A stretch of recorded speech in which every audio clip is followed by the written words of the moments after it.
Hər vaxtınız xeyir. Efirdə Azərbaycan saatının şənbə buraxılışı studiyada mən Seymur Əzi. Xoş gördük, hörmətli tamaşaçılar. Ötən proqramlarımızda biz sizə bir sujet təqdim eləmişdik. Azərbaycan dövlət məmurlarından biri Prezident Administrasiyasının İctimai-Siyasi Şöbəsinin müdiri Əli Həsənovun sərvətləri ilə bağlı sujet. Həmin sujetdə göstərilirdi ki, onun özü və ailəsi qeyri-qanuni olan əldə olunmuş pullarla şirkətlər idarə edirlər və varlanıblar. Xeyli dərəcədə vəsait və mülkiyyət əldə edirlər. Bu araşdırmanı Azadlıq Radiosunun əməkdaşı Xədicə İsmail hazırlayıb ictimaiyyətə təqdim eləmişdi. Əli Həsənov isə çox keçmədi, bizi sevindirdi. Yəni, sorğuya, suala cavab verdi. Amerikanın Səsi Radiosuna cavabında Əli Həsənov deyib ki, həmin mülkiyyətlərlə, şirkətlərlə, yəni bizim, sizin cibinizdən uğurladıb, pullarla yığılmış, yaradılmış şirkətlərlə, sərvətlərlə fəxr edir. Azərbaycan saatı olaraq biz də bu məsələlərə bir əl gəzdirdik. Bunu da gördük. Adam çıxıb dedi ki, fəxr edirəm. Söhbət Prezident Administrasiyasının şöbə müdiri Əli Həsənovun ailəsinin sərvətləri barədə açıqlamasından gedir. Bu açıqlamanın başqa bir mənası da yaxşı eləmişəm, əcəb eləmişəmdir. Əli Həsənovun ailəsi örnəyi İlham Əliyevdən götürüb. Bütün ailə mülk və biznes sahibidir. Amma burada çox maraqlı nüans ortaya çıxdı. O da bu mülklərin ifşasından sonra göstərilən münasibətdir.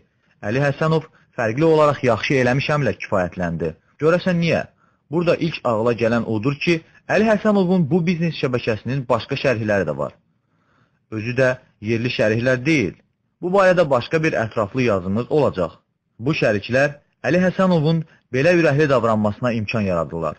Yoxsa bu ölkədə yalnız bir nəfər fəxr edə bilərdi. O da Heydər Əliyev və Azərbaycanlı olması ilə. Bu sərt konjunkturanın içərisində İlham Əliyevdən də qabağa getməkdə Əli Həsənova nə kömək edə bilərdi? Yəqin ki, Əliyevlərə bağlı olmayan hansısa şəbəkə ilə əlaqə. Digər tərəfdən, düşünmək lazımdır ki, Əli Həsənov niyə fəxr etmək hüququnu özündə görsün? Görünür, o hesab edir ki, bütün bunlar onun halal zəhmətinin məhsuludur. İllərdir Əliyevlərə xidmət edir və bu qara xidmətin əvəzində dırnaq arası qazandıqlarını bəlkə də az dəyərləndirir. Amma bunlar onun halal zəhmətinin məhsuludur. İlham Əliyev nə edib ki, hələ bir fəxr eləsin də? Gəlib hazıra nazir olub. Daha doğrusu, hazıra baş nazir, sonra da prezident. Bu mənada Əli Həsənov özünü İlham Əliyevlə müqayisədə daha halal adam kimi göstərməkdə haqsız görünmür. Üstəlik, o, bütün sərvətləri Bakıda toplayıb. Sabiq İqtisadi İnkişaf Naziri Fərhad Əliyev demişkən, hamı yerli mal alsın, xeyir vətənə qalsın. Oğrunun da millisi, antimillisi, vətənsevəri ya da qatı talançısı olarmış. Əli Həsənov daha patriot oliqarx nümunəsi yaradır. Onun da ailə üzvləri haqq edirlər ki, qızıl yataqları olmasa da klinikaları, hazırlıq kursları, başqa xidmət göstərən şirkətlər olsun. Niyə də olmasın? Bu boyda cinayətlərə şərik olasan, onun səfasından dadmayasan. Əli Həsənovun bir şəkli çıxmışdı. Hazırda məhbəsdə olan Qurban Məmmədovun oğlu paylaşmışdı. Maraqlı bir qeydlə. Atam, yəni Qurban Məmmədov, Əli Həsənova dedi ki, sən bu Heydər Əliyevlə necə işləyə bilirsən? Onun bizim millətə etdiklərini bilmirsən? O da cavabında dedi ki, nə eləyək? Çayı keçmək üçün ayıya da dayı demək lazımdır. O fotoya baxın. Görün Əli Həsənov doğrudan da çayı keçib. Amma ayı kimdir? Dayı kimdir? Onu da özləri müəyyənləşdirsinlər.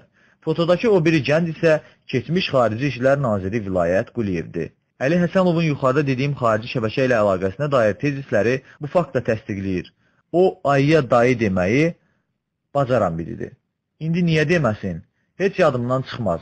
Bir tədbirdə Azadlıq qəzetinə eyham vuraraq, medianı başqa qüvvələrə işləməkdə ittiham edirdi. Söhbət dünya mediasında çıxan Əliyevlərlə bağlı materialların çap edilməsindən gedirdi. Əli Həsənov indi oğurluq pullarla yaradılan sərvətlərlə fəxr edir.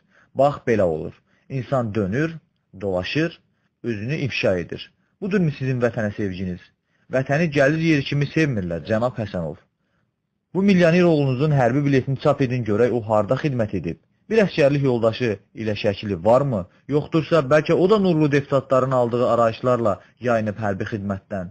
Bunu da yayın və deyin ki, onunla da fəxr edirsiniz. Siz axı cəsur adamsınız. Hətta ayıbları ilə qürur duyan ilk Azərbaycan rəsmisisiz. Hə, bir də zəhmət olmasa, bu biznesin başlanğıcının sərmayəsi haqqında məlumat verin. Görək hardan başlamışsınız? Məmur maaşı ilə bunu necə bacarmışsınız? Axı bu həm də analogu olmayan uğurdur. İlham Əliyev, mən sizin kimi istedadlı adamlara görə xalqın sevgisini qazana bilir. Sizin siyasətdə yaratdığınız nümunə, dəvə boynuna zəhrəmili demək, biznesdə də öz töhfəsini beləcə verdi. Hərçənd siz bir siyasi texnoloq kimi yaxşı nümunə oldunuz. Bunu siyasət unutsa da, siyasət tariximiz unutmayacaq. Həm də çalışın. Pula belə dərin fəxarət hissi ilə bağlanmayın. Böyük sərvətlərin altındakı əcdaha heç vaxt yatmır. İnanın ki, belə də olacaqdır. İlham Əliyevə də hansısa jurnalistin əli çatsaydı və Dubay villaları barədə sual versəydi, deyəcəkdi ki, əzəb eləmişəm. Mən etməyin bəs kim etsin? Bunu Aşbadakı çıxışında sübut elədi. Ona görə də Əli Həsənova İlham Əliyevin ələ düşən variantı kimi baxmaq lazımdır. Siyasətlə məşğul olub, sərvət sahibi olmaq varmı? Var. Ailə şirkəti qurmaq varmı? Var. Bircə insaf yoxdur. Gördüyü qanunsuz işə görə susmaq yoxdur. O da imkan məsələsidir. Birində var, birində yox. Məgər İlham Əliyevin imkanı oldu, demədi ki, fəxridir. Bir də hörmətli həmkarlarım, adətən pis iş tutub, yaxşı eləmişəm deyən adamları boş buraxırlar. Çünki onları islah eləməyin mümkünsüzlüyü fikri yaranır. Sizi əmin edirəm ki, bu düşünülmüş psixoloji gedişdir. Biz indi bu məmurların və övladlarının hərbi biletlərini tələb etməyə başlamalıyıq. Görəcəksiniz ki, nə qədər vətənpərvər dezertir var bu ölkədə. Biraz iradəli olsaq, mütləq effekt verəcək. Hə, bir də o var ki, ola bilsin Əli Həsənov sonuncu açıqlaması ilə İlham Əliyevə söz atıb. Belə olmaq lazımdır deyib. Azərbaycanda təkcə dövlətin içərisində sərvətləri oğurlamırlar, həm də onu dünyada biabır eləyiblər. Amerika uzun müddətdir ki, Azərbaycan dövləti ilə strateji tərəfdaşdır. Həm iqtisadi sahədə, həm də siyasi sahədə. Məsəl üçün, dünyanın ən böyük təhlükəsizlik təşkilatı olan NATO-nun təsisçilərindən biri və əsas dövlətlərindən biri olan Amerika həmişə Qarabağ məsələsində Azərbaycanın haqlı mövqeyini müdafiə edib. Elə bunlardan ən bariz nümunələrdən biri də Amerikalı həmsədr Oğurlikin işğal olunmuş Laçın rayonunda ermənilərə sərt bəyanat verməsi idi. Bununla belə Azərbaycan hökuməti həmişə anti-qərb siyasəti aparır. Yəni, Amerikanın xüsusi hədəf alır. Sizcə niyə? Bu sualların cavabını biz əslində ayrı-ayrı hadisələrdən, epizodlardan tapa bilirik. Məsəl üçün, ötən günlərdə ABŞ senatoru Ben Cardin müsahibə verib və deyib ki, Azərbaycanda insanlara, müxalifətə və vətəndaş cəmiyyətinə Azərbaycan hökumətinin mövqeyi normal deyil. Müsahibəni o Azadlıq radiosuna verib. Senator Cardin, Azərbaycanda insan haqlarının durumu ilə bağlı fikirlərinizi eşitmək istərdik.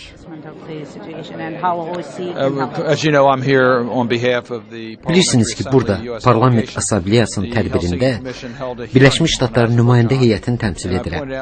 ABŞ Konqresinin Helsinki komissiyası Azərbaycan haqqında dinləmələr keçirdi. Mən həmin dinləmələrdə də dedim ki, Azərbaycan Birləşmiş Ştatlarla strateji tərəfdaşdır. Təhlükəsizlik məsələlərində İran, Əfqanistanla bağlı əməkdaşlıq var. Bunlar çox vacibdir. Bizim enerji siyasətimiz də çox vacibdir, amma son prezident seçkilərinə gəlincə onlar azad və ədalətli hesab edilməmişdir. Onların, yəni hökumətin müxalifətlə davranışında ciddi problemlər vardır. Bizim qaldırdığımız və dost kimi qaldırmaqda davam edəcəyimiz insan haqları məsələləri var. Biz dost olaraq Azərbaycanın yaxşılığına olan dəyişikliklərə nail olmaq və onların başqa ölkələrlə münasibətlərində yardım etmək istəyirik. Azərbaycan hökuməti bu tənqidə nə dərəcədə müsbət yanaşır? Bizim çox səmimi münasibətlərimiz var. Səfirlərin bizim münasibətləri necə davam etdirəcəyimiz barədə aydın görüşləri var. Və biz bu mövzuda yetərincə aydın ifadə edirik fikrimizi. Səfir Morningstar insan haqları ilə bağlı tənqidlərinə görə Azərbaycanın yüksək vəzifəli məmurları tərəfindən kəskin hücuma məruz qalmışdı. Hətta onun persona non grata elan etmək kimi çağrışlar da vardı. Mən yalnız deyə bilərəm ki, bizim səfir çox peşəkar, yüksək hörmətə layiq diplomatdır. Bu bölgəni çox yaxşı tanıyır və həyatının böyük bir hissəsini burada keçirib. O çox tanınmış diplomatdır.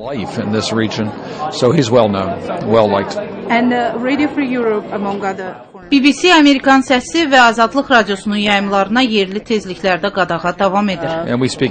Biz bunun əleyhinə səsimizi ucaldırıq. Biz azad internet, azad media və azad yayım istəyirik. Bütün bunlar fundamental hüquqlardır və Azərbaycan vətəndaşlarının buna haqqı çatır. Jurnalistlər və blogerlər həbsdədir. Biz bu barədə də səsimizi qaldırmışıq. Müsbət dəyişikliyə ehtiyacı olduğunu düşündüyümüz bütün məsələlərə dair fikrimizi söyləyirik. Sizcə Azərbaycan hökuməti ümumiyyətlə problemin mövcudluğunu qəbul edirmi?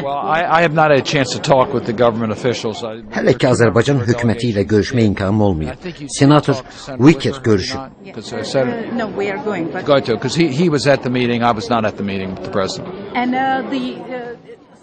Bəzi konqres üzvləri Azərbaycan hökumətinin ünvanına təriflər deyir, lobbiçilərin tədbirlərinə qatılır.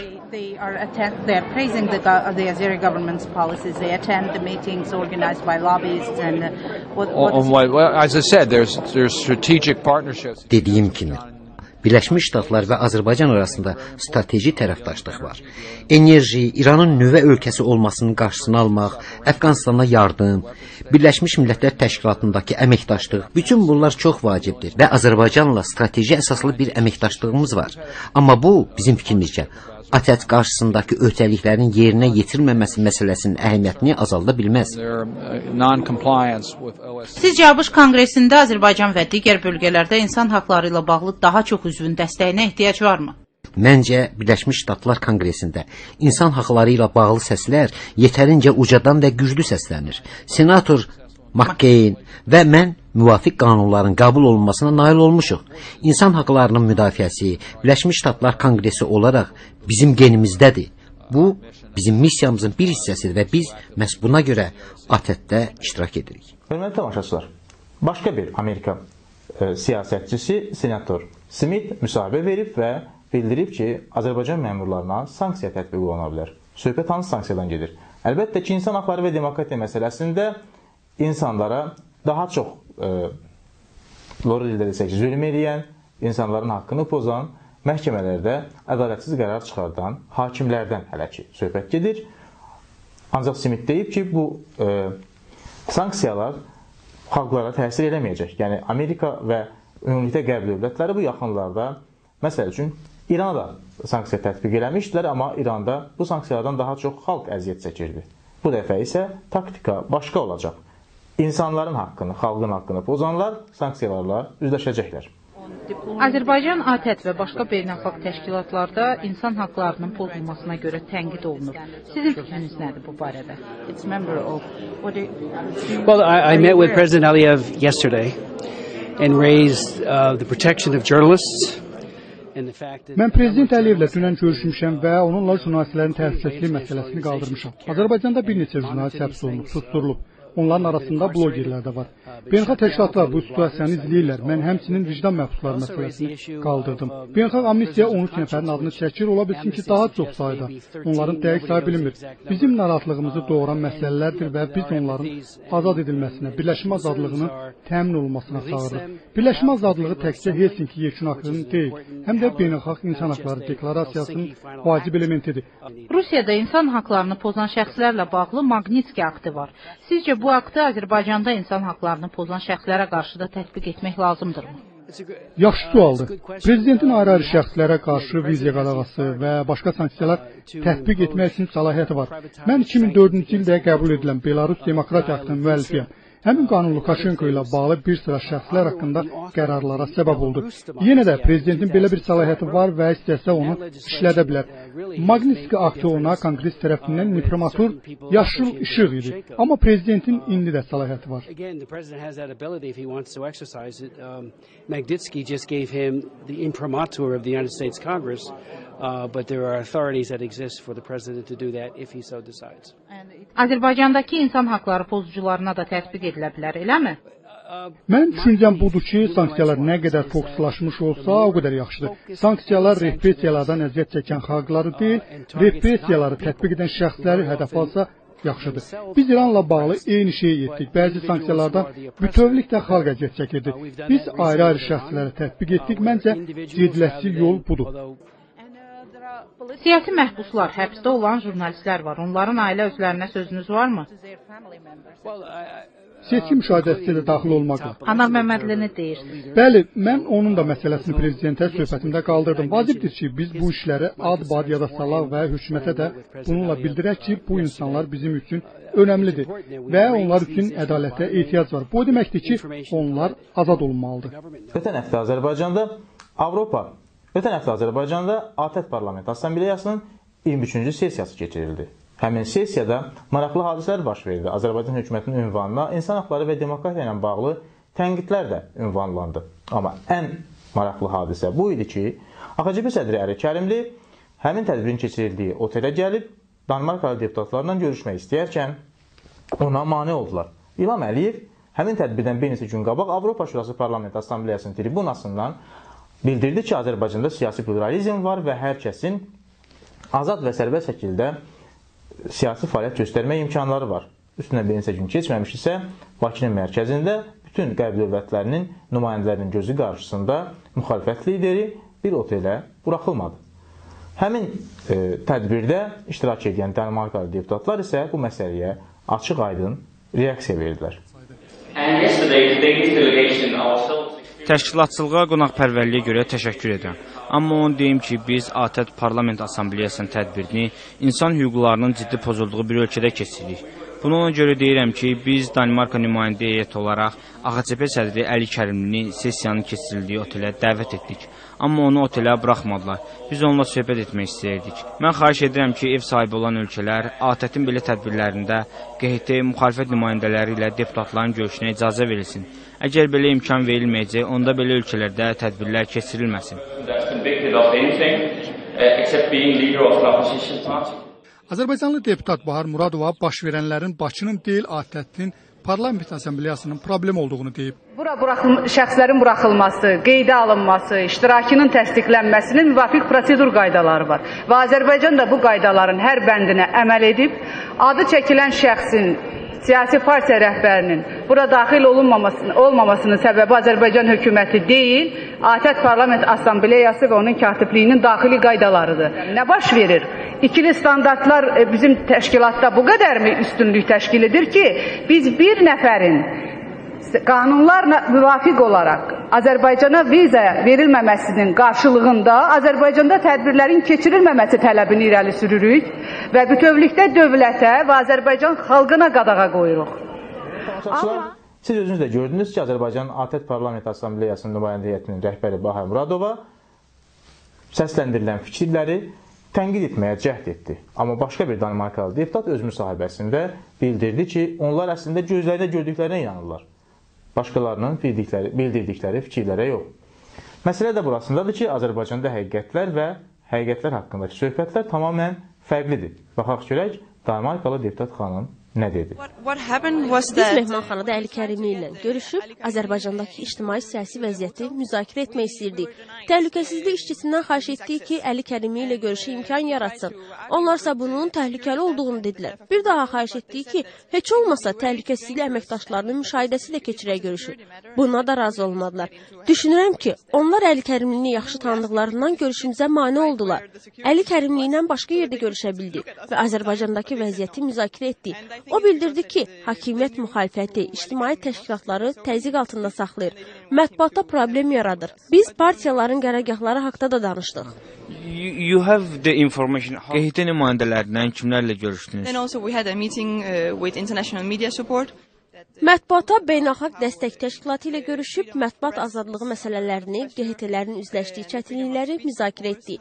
Bizə bildirdilər ki, QHT-lər çətinliklərlə üzləşir, onların fəaliyyəti məhdudlaşdırılır. Hüquq müdafiəçiləri ilə də görüşüb, insan haqlarının durumuna dair yetərincə bilgi toplamışıq. Another meeting with a human rights activist who also told us a lot about the general situation of human rights. Azərbaycandan olan deputat Bahar Muradova deyir ki, Azərbaycanda siyasi məhbus yoxdur və ölkədə demokratik ab-hava var. Well, I don't think that she is right. I believe for a fact. Mən Bahar Muradovun fikrinə deyil, faktlara inanıram. Biz bu tədbirdən kənarda vətəndaş cəmiyyətindən olan çoxlu insanlarla görüşdük. Onlar Azərbaycanda 100-dən çox siyasi motivli həbsin olduğunu bildirdilər. Hökumət həbsdə olanlara nə ad istəsə qoya bilər. Amma biz bilirik ki, həbs edilənlər arasında QHT əməkdaşları, internet fəalları, müxalif partiya üzvləri var. Həbsdə olan məhbuslarla görüşə cəhd etdinizmi? Bizim nümayəndə heyəti görüş üçün müraciət etməyib, amma bizdən əvvəl görüş istəyənlər olub. Biz məhbusların vəziyyəti ilə maraqlanırıq. Bax belə, hörmətli tamaşaçılar, yenə də əyalət, yenə də şikayət, çətin vəziyyət, insanların günü, güzəranı ağır vəziyyətdədir. Biz Azərbaycan vətəndaşlarının, yəni böyük sərvətlərə sahib olan dövlətin vətəndaşlarının bir çəçərək uğrunda dövlət idarələrinin qapılarını döyməsini sizə tez-tez göstəririk. Nə qədər acı və acınacaqlı olsa da, Azərbaycan insanının reallığı budur. Biləsuvardan gələn şikayətçi də elə dolanışıq dəlilindən Azərbaycan saatının qapısını döyüb. O istəyir ki, hansısa bir dövlət məmuru və yaxud da ki, özünü dövlət işindən məsul bilən şəxs bu kadrları görsün və onun dərdinə bir çarə tapsın. Mən Əsədov Elşən Eyvazoğlu, Biləsuvar rayonunun Xırmandalı kənd sakiniyim.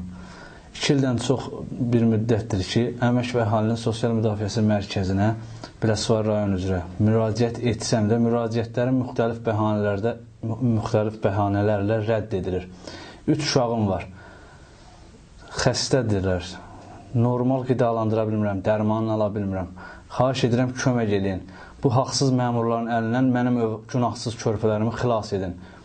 29-5-ci ay 2014-cü il tarixində xəbər tutdum ki, cənab nazir Səlim Müslümov Səlyan rayonunda vətəndaşları qəbul edir. Səlyan rayon və digər 4 rayonun vətəndaşlarını qəbul edir.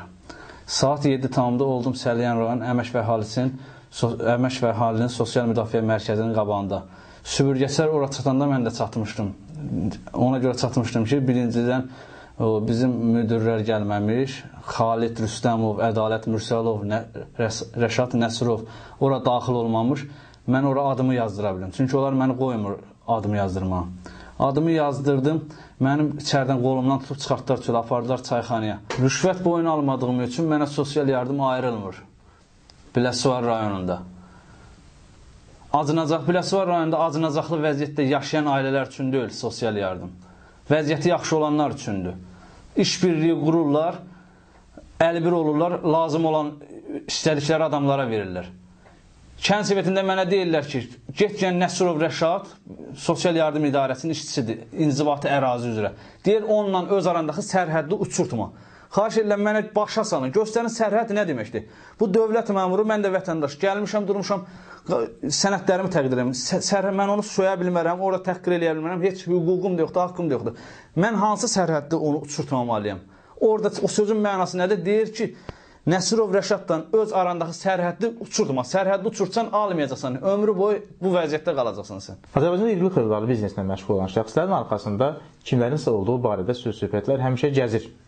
Amma bəzən elə faktlar qarşımıza çıxır ki, bu adamlar haqqında, yəni bu biznesmenlər haqqında məlumatlar biznesmen təsəvvürlərini yıxıb dağıdır. Məsələn, bunlardan biri Diaspora İş üzrə Dövlət Komitəsinin rəhbəri Nazim İbrahimovun qardaşı Hacı İbrahim Nehrəmlidir.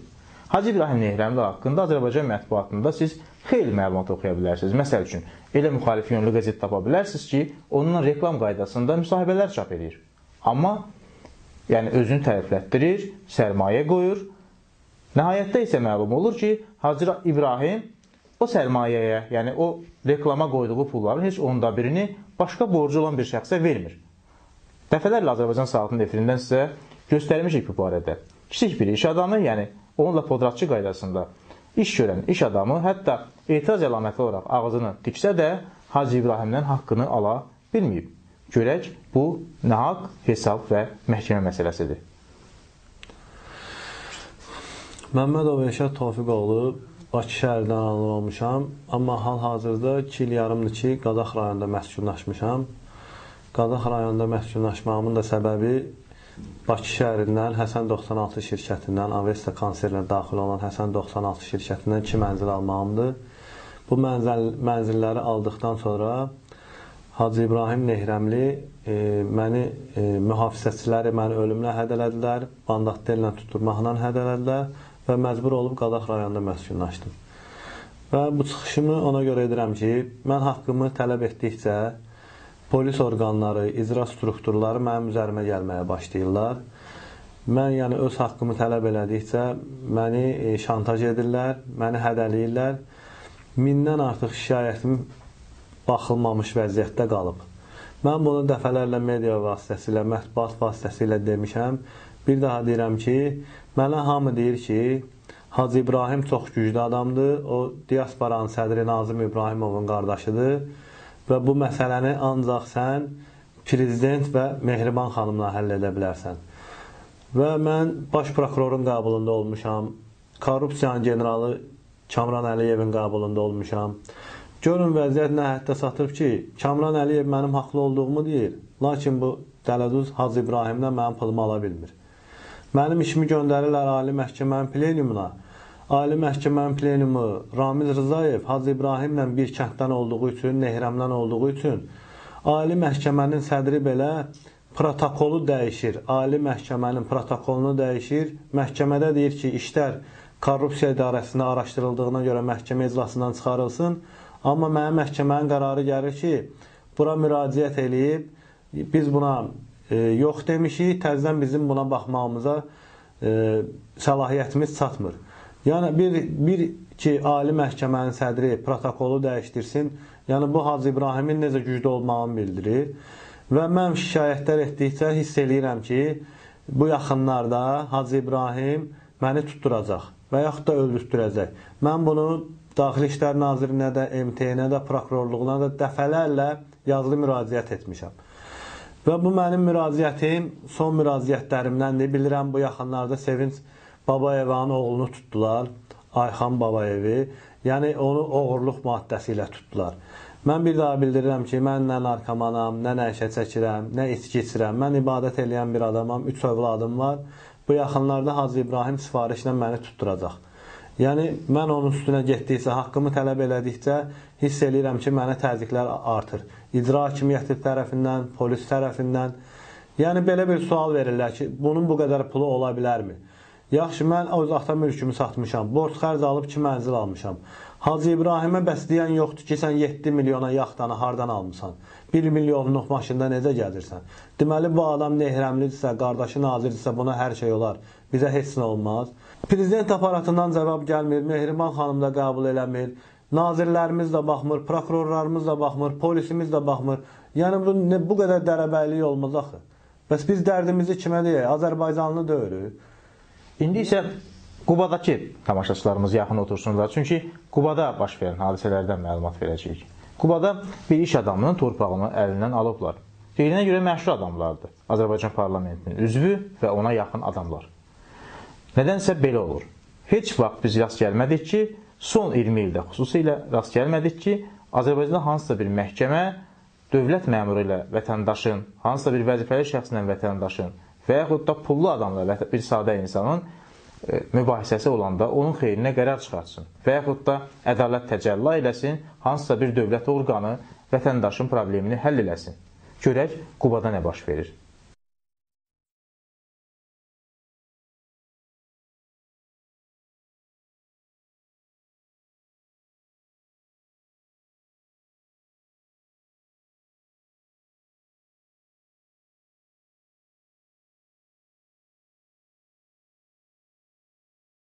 %90 sotu hal-hazırda aktlarda var, dövlət aktlarında var, özlərinə saxta verilib. Şəmşirli Şəmşir Cavidoğlu, bunun adına gedir. Biri də Musayev Madar, onun adına gedir. Deməli 45 sot atam alıb kimi bölüblər ikisi də. Ev tikmə tələbə mənim yerimdə. Deməli Cavid Qurbanov, bir də Hacı Madar Musayev. Hacı Madar Musayev. Zəbt edib torpağımı. Dünən ayın 23-də məni çağırdı Qubaran polis şöbəsindən Seyfullah müəllim. Seyfullah müəllim çağırdı. Orada mənə dedi ki, bəs onlar deputatdır. Biz onlarla tərtib aparı bilmirik. Dedi ki, neyinirsiniz, özünüz gəlin. Gedib yerində araşdırma aparın. Bizlik burada iş yoxdur. Dedim, sizin işiniz yoxdur. Ramil müəllim gəlmişdi qəbul edib, bir 6-7 ay bundan qabaq. Onun qəbulunda olmuşam Qubada. Özlərini ciddi tapşırdı. Xaçmaz şəhərin rəisi, qardaşıdır da, nədir o? Adı Şəhriyar müəllim. Şəhriyar müəllim qaldırdı, nazir özü. Dedi ki, vətəndaşı razı salın. Yuxarı çıxmasın, məhkəmələrə söhbət çıxmasın. Ciddi tapşırdı. Ancaq bu vaxta kimi heç mənə çağırmadı, heç bir tədbir görülmədi. Baba, invalid adamım. 2-ci qrup 50-ləm. Çəkilib vəziyyətimi çək. 2-ci qrup 50-ləm. Bu da ailə vəziyyətim 9 nəfərdən. 110 man mən pensiya baxan adamım. Milli ordudadır bu da uşağım. Yanına gedə bilmirəm. Torpaqları qorumağa gəlir. Mənim torpağımı evimin içində dövlət məmurları zəbt edib. Bu hansı harda yazılıb, hansı qanunda yazılıb bu? Sənəd burada. Hamısı sənədlər buradadır. Bax, verilən, dövlət məmurlarına verilən saxta sənədlər. Bax burada. Bu da notariusun cavabı. Mənim adımda heç bir alıq-satqı qeydə alınmayıb. Əgər sizin ömrünüzdə bir dəfə də cəhənnəmə getməmisinizsə, deməli şansınızı qaçırmamısınız. Hələ bir şans var. Ölmədən də cəhənnəmin yolunu getmək mümkündür. Siz Bəhrəmtəbədən Biləsuvara getməsəniz, yəni İmişli Biləsuvar yolunu getməsəniz, bilməzsiniz ki, diri-diri cəhənnəmə getmək, daha doğrusu diri-diri cəhənnəm yolu getmək nə deməkdir? İllərdir Azərbaycanın bu bölgədə yaşayan vətəndaşları yaşaya-yaşaya cəhənnəm əzabı çəkirlər. Azərbaycan dövlət məmurları isə yalnız İlham Əliyevin gedib gəldiyi yolları asfaltlamaqla, təmir eləməklə kifayətlənirlər. Məlumatlarda isə həmin ərazidə asfalt çəkmək üçün zəruri olan bütün materialların elə təbii şəkildə çıxdığı göstərilir. Yəni, mazut da, çınqıl da elə İmişlidə, Biləsuvarda var. Sadəcə olaraq insaflı adam yoxdur ki, o mazut çınqılı bir yerə qarışdırıb, İmişli ilə Biləsuvarın arasında yol çəksin. Bax belə, yol kəsənlər ölkəsində, daha doğrusu yol çəkib yolsuzluq edənlərin ölkəsində insanlarımız diri gözlü cəhənnəm əzabı yaşayırlar. Yola görə narahat. İmişlinin Qızılkənd, Aranlı və Hacı Rüstəmli kəndlərinin sakinləri illərdir yolsuzluqdan əziyyət çəkirlər. Yolsuzluq deyəndə ki, əslinə baxsan yol var, özü də ölkə əhəmiyyətli. Amma bu yolun asfalt örtüyü çoxdan dağılıb. Sinəsində batıq və qabarmalar yaranıb. Yağmurlu günlərdə göllənən yol keçilməz olur. Quraq vaxtlarda da toz dumana qalxır, nə qalxır. Bizim bu kəndimiz böyük bir kənd. Lənkəran trasında yerləşir. Yolda bərbad haldadır. Bax, qırağa baxanda görürsən, elə bilirsən dumandır, toz, kəndi görmək mümkündür, tozsan. Elə bilirsən dumandır, amma əslində tozdur. Maşınımızı xahiş edən biçin çək. Çox xahiş edirəm. Gör biz nə gündə yaşayırıq. Bizim ağız yerimiz olarsa belə. Baxda sağla vicdanı bağlı. Bəhrəmtəpə Biləsuvar magistral avtomobil yolu ölkənin cənub bölgəsini mərkəzi Aran rayonları, Gəncə, Bakı və digər iri şəhərlərlə birləşdirir. Həm də Azərbaycanın İranla sərhəd keçid məntəqələrindən birinə çıxışı təmin edən əsas avtomobil yollarındandır. Yolun kənarında Cəbrayıl rayonundan olan məcburi köçkünlər üçün yeni qəsəbələr salınıb. Hər gün sərnişin daşıyan şəhərlər arası marşrut avtobusları da daxil, yüzlərlə nəqliyyat vasitəsi, aralarında xarici ölkə vətəndaşları da olan minlərlə adam bu yoldan keçib gedir. Nəsiyyət adam zəmdar. Amma bu nömrəni də basmat edib bir şəhərlərin nömrəni böyle xahiş edirəm, geçsinlər nömrəni. Allah'ın dostu sözü. Yemişəm bu yoldan. Yolu buradan bir dəfə düşənlərin işi daha asandır. Azı gələn dəfə yollarını buradan salmırlar. Biri də var, hər gün bu yolla gedib gəlməyə məcbur olanlar. Tez gələrik. Tezdən saat 5-də çıxırıq ki, yol narahat olur ki. Bu yolları zülümlə, üçüncü skorsun yavaş-yavaş, cəmaat narahat, ternusu qırılır, özü zülümlə gedib, yorulur, gedib çıxır ora. Gel çıxıb gəlib, zülümlə gedib gəlir yollar. Elə olur ki, maşın sınır, gel saat 11-də, yolda narahat, zülümdür, toz, torpaq. Hər gün gedib gəlir, ternuslarımız qırılır, toz, torpaq gözə girir. Xahiş edirik, bütün işçilərin adından deyirəm, xahiş edirik, yollar düzəlsin. Narahat olmaz. 5-də çıxırıq, elə 9-da çatırıq. Vallahi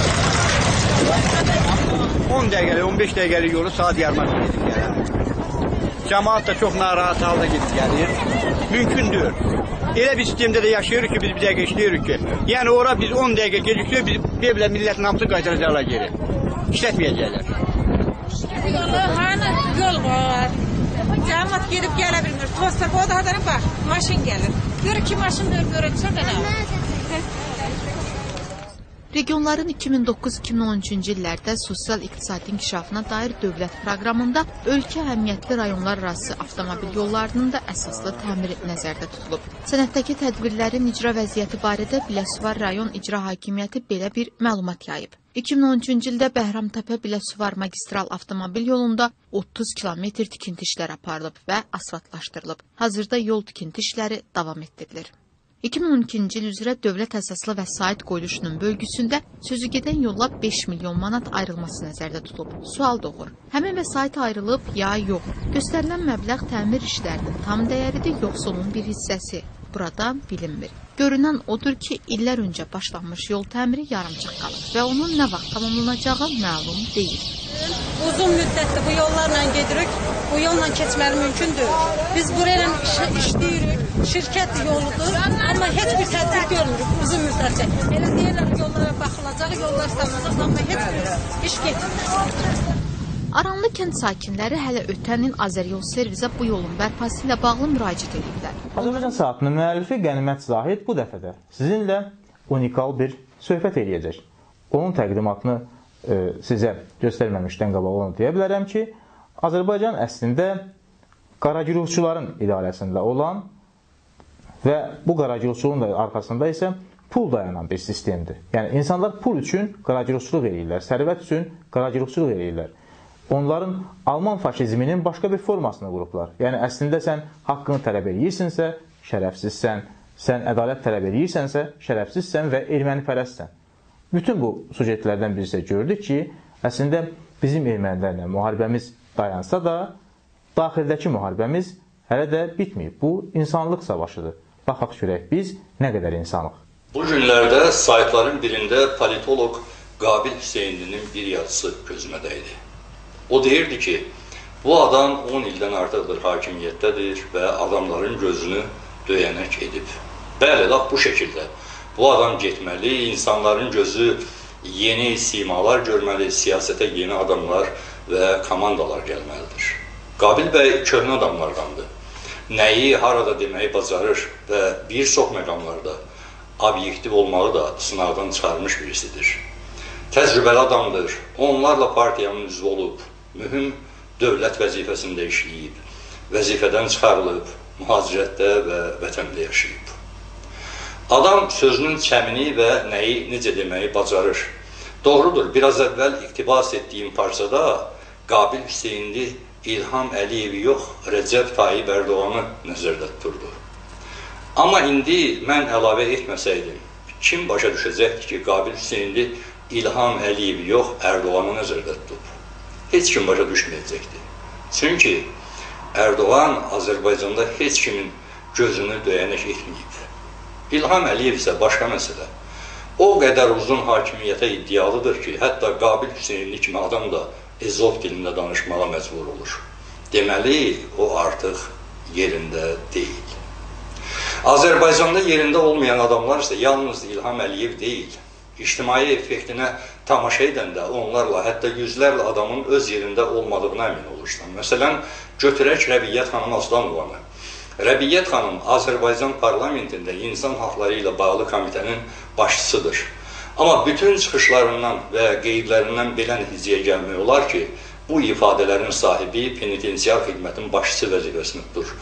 Yəni, Mədəd Quliyevin yerində. Mədəd Quliyevə elə bir iradım planım yoxdur. Dustaq cəzasının 1/3-ni, yarısını çəkəndən sonra Mədəd müəllim hakimlərlə və dustaqların özləri ilə anlaşıb, onun cəzasının yerdə qalan hissəsini yüngülləşdirir. Komendatura tipli cəza çəkmə müəssisəsini yollayır. Əvəzində ömrünün yerdə qalan hissəsini kimsəyə bağışlamağı da tələb etmir.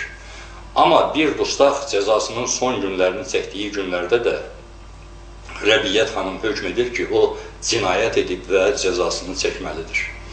Onun indi sahib olduğu kürsüyə ombudsman Elmira Süleymanova əyləşməli idi. Elmira xanım heç olmasa insan haqları ilə bağlı arayış falan yazır və özünü dustaqların təəssübkeşi kimi aparmağı bacarır. Elmira xanımın yerində isə heç kimin işləməsinə ehtiyac yoxdur. Çünki vəzifənin adı Azərbaycan xalqının milli mentalitetinə uyğun deyil. Bu arada bəlli oldu və rəsmən təsdiq olundu ki, Rəbiyyət xanımın sevimli oğlu da yerində deyilmiş və onu da götürüb hələlik başqa yerə qoydular. Bu xanımlarla bağlı bir balaca epizodu da bildirim və keçək o biri işlərə. Lap bu günlərdə deputat Elmira Axundovanın oğlu avtoşluqda ittiham edildi. Elmira xanım israrla bildirdi ki, onun oğlu Avtoş deyil və əsas argument də bu oldu ki, onun oğlu Avtoşluq faktı qeydə alınan yerdə deyil, başqa bir yerdə yaşayır, həm də çox mərtəbəli binada. Aydın oldu mu? Xanım deputat oğlunu belə xilas edir ki, onun yaşadığı binada avtoşluq yox, pilotajlıq eləmək olar və deyilənlər yalandır. Həqiqətən də çox mərtəbəli binada yaşayan adam avtoş ola bilərmi? Mən bilmirəm. Daha ilginc olay isə bu xanımların övladları ilə bağlıdır. Rəbiyyət Aslanovanın oğlu, Elmira Axundovanın oğlu, Amalia Pənahovanın oğlu və s. Doğru ifadə deyil və mentalitet bunu bu şəkildə təqdir eləmir. Başqa kadrlara şərh verməzdən əvvəl mentalitetin aslarına daxil olan və geniş yayılmış situasiyaya toxunmaq istəyirəm. Bu, Qabil Hüseyinlidən təsvir etdiyim olaya bir balaca bənzəyir. Deməli, bizim hökumət qəzetlərində Ermənistanla bağlı bir çox yazılar diqqətimiz çəkir. Oradakı korrupsiya, avtoritar idarə etmə, rüşvətxorluq, insanların kütləvi şəkildə baş götürüb ölkədən getməsi haqqında elə təhlillər yazırlar ki, adam heyrətə gəlir. Bu yazılarda Ermənistan sözünü silib ya da mötərziyə alıb əvəzində Azərbaycan yazsam, bəzi ağıllı görünmək iddiasında olan müəlliflərin xoşladığı tərzdə işlətdikləri rəsmi Yerevan sözlərinin yerində rəsmi Bakı yazsam, söhbətin hardan getdiyini ayırt eləmək mümkün deyil. Yaxşı ki, bu qəzetləri heç kim oxumur və onlar yalnız KİV-nin monitorinq ehtiyacı yaranan zaman mütəxəssislərə lazım olur. Yoxsa bu qəzetlərin bu cür yazıları Azərbaycanda inqilaba səbəb ola bilər. Axı, Azərbaycan haqqında həqiqətləri bu qədər açıq-aşkar şəkildə ictimaiyyətə çatdıran neçə qəzet var ki? Ermənistan demişkən, bir vətənpərvər Azərbaycanlı olaraq yadıma dərhal Dağlıq Qarabağ düşür. Uzun illər bundan əvvəl Elmar Məmmədiyarov Xarici İşlər Naziri təyin edilmişdi. O, bir nazir olaraq televizorda ilk dəfə görünürdü. Azərbaycan dilindəki 4 ədəd qalın saytın nizamsız A, O, U, I düzümsüzlüyü arasında 3 dəfə elan etdi ki, Azərbaycanın xarici siyasətinin prioriteti Dağlıq Qarabağ münaqişəsinin nizamlanması olacaqdır. Həll olunmamış bəzi xoşa gəlməz hadisələr olacaq və ona görə ki, doğrudan da Azərbaycanla Ermənistan arasında bu münaqişə də deyər və biz onu anlayırıq ki, bu münaqişədir, hələ belə öz-özünə həll olunmayacaq.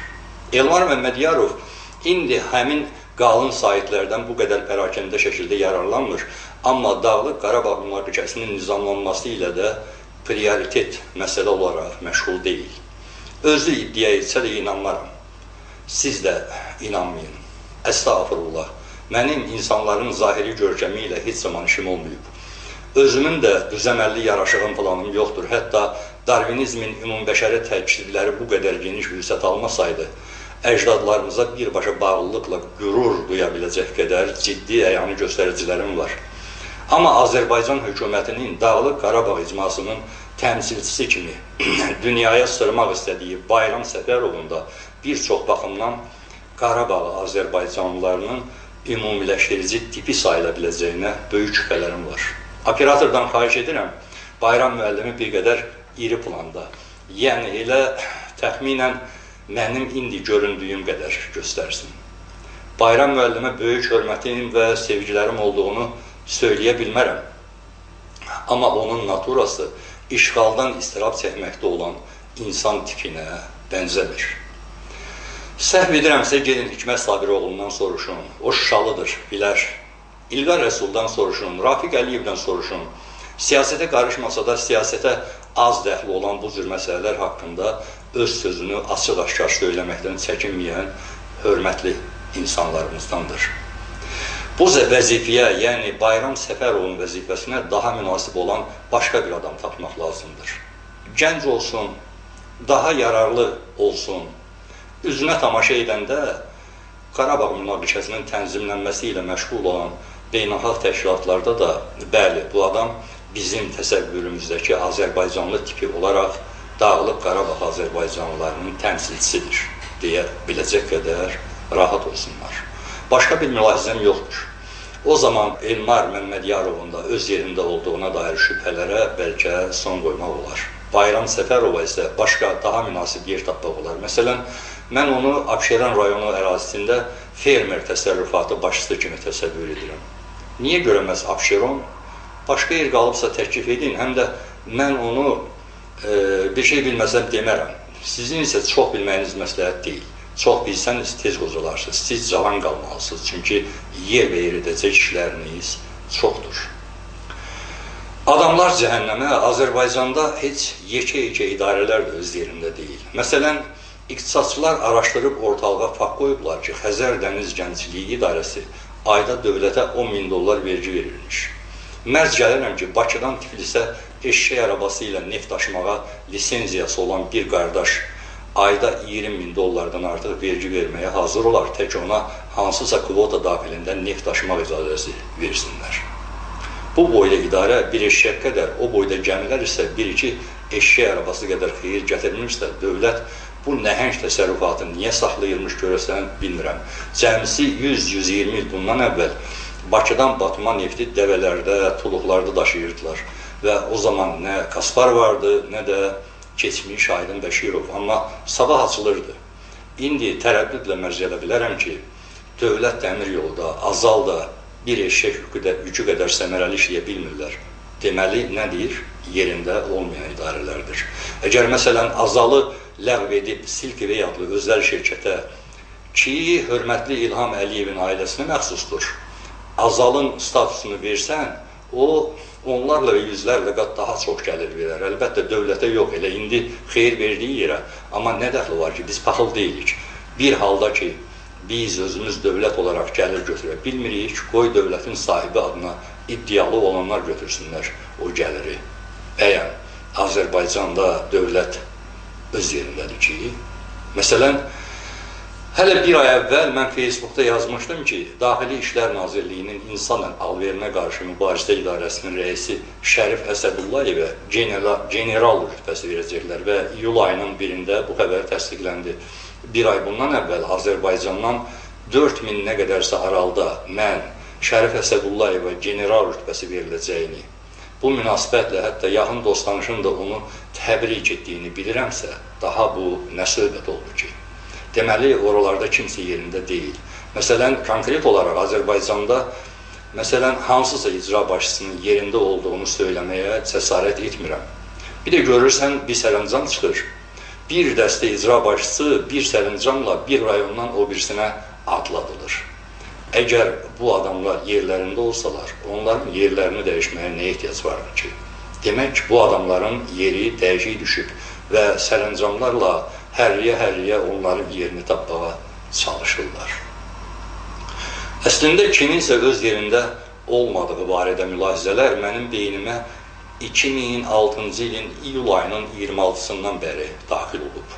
Həmin gün Hidayət Orucov dini işlər üzrə komitənin sədri təyin edilmişdi və bəzi saytlarda bir şübhəli informasiyada yerləşdirilmişdi ki, görəsən Hidayət Orucov Fatihə surəsini əzbər bilirmi?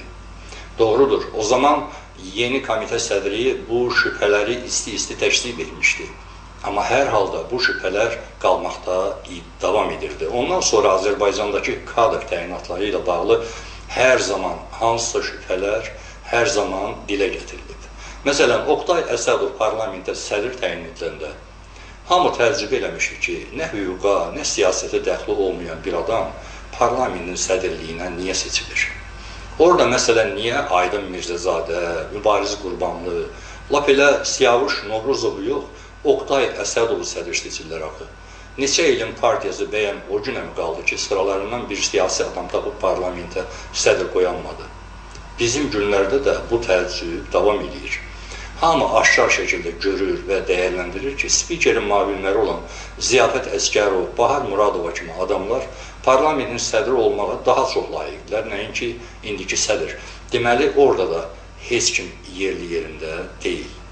Əminəm ki, Azərbaycanda Araz kurslarını Təhsil Naziri Mikail Cabbarov bağlatdırıb.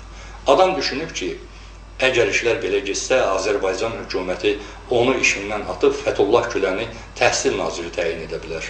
Ya da nəyə görə, məsələn, Oqtay Şirəliyev Səhiyyə Naziri olmalı ki, onun yerinə Sərabdan, Həmədandan bir doktor gətirib Səhiyyə naziri qoysaq, bəlkə insanlarımız xəstəliklərini İrana daşımaz və özlərini burada iynələtdirərlər. Bəyəm bizim narkomanlarımız iynə vurdurmaq üçün Əfqanistana gedirlər? Əlbəttə yox. Əfqanistandan heroin gətirirlər və burada işlədirlər. Eyni qayda da İrandan bir adam gətirib Azərbaycanda Səhiyyə nazirliyi qoymaqla yoluna qoyulursa daha yaxşı olmasını. Oqtay Şirəliyev o da gedib Hacıqabulda olanda başını geriyər, pensiyasını xərcləyər yavaş-yavaş. Amma məncə elə indiki qaydada da olmalı və davam etməlidir. Çünki bizə bu da azdır. Əgər ölkənin prezidenti bizneslə məşğuldursa, vaxtının əsas hissəsini dövlət işlərinə yox, uzaq Zolbadan dənizə tamaşa eləyə-eləyə şəxsi biznesini sərf edirsə, bəzən xarici səfərlərə çıxanda da əsl biznesmenlərə xas olan tərzdə başqa ölkələrin prezidentlərinə öz təyyarəsinin özəllikləri barədə danışmağı xoşlayırsa, hətta bu özəllikləri əyani şəkildə nümayiş etdirmək üçün həmkarlarını təyyarəsinə dəvət edirsə, deməli, yersizlik ən yuxarı qatdan başlayır. Sonra da Rövnəq Abdullayev deyir ki, neftçi neft çıxarmalıdır, müəllim də dərs deməlidir. Elə deyil. Yerində olmayan neftçi stadion da tikdirə bilər, hətta futbol topu da qovalayar. Nefti satmağa isə həmişə adam tapılar. Rövnəqli və ya rövnəqsiz. Bax belə, hörmətli tamaşaçılar, daha bir Azərbaycan saatının sonuna gəlib çatdıq. Biz həqiqəti göstərən yeganə efir məkanıyıq. Bizim dalğalarımızı və tezliyimizi insanlar arasında yayın. Yayın ki, insanlar həqiqətdən xəbər tutsunlar. Bizi unutmayın, sabah öz vaxtımızda, öz yerimizdə yenə həqiqətlərdən danışacağıq. Şölgeler, yəqin oldu bəlkələr, ədalətın haqqalı, rəzaləti silkələr. Ey ana vətən, ey ana vətən, haqq yolunda durmuşuq bu baş bu bədən. Ey ana vətən, ey ana vətən, haqq yolunda durmuşuq bu baş bu bədən. İndi kəsir ağlımız, ağrıların ağrımız, rəsmi soydular səni, qoy sökülsün bağrımız.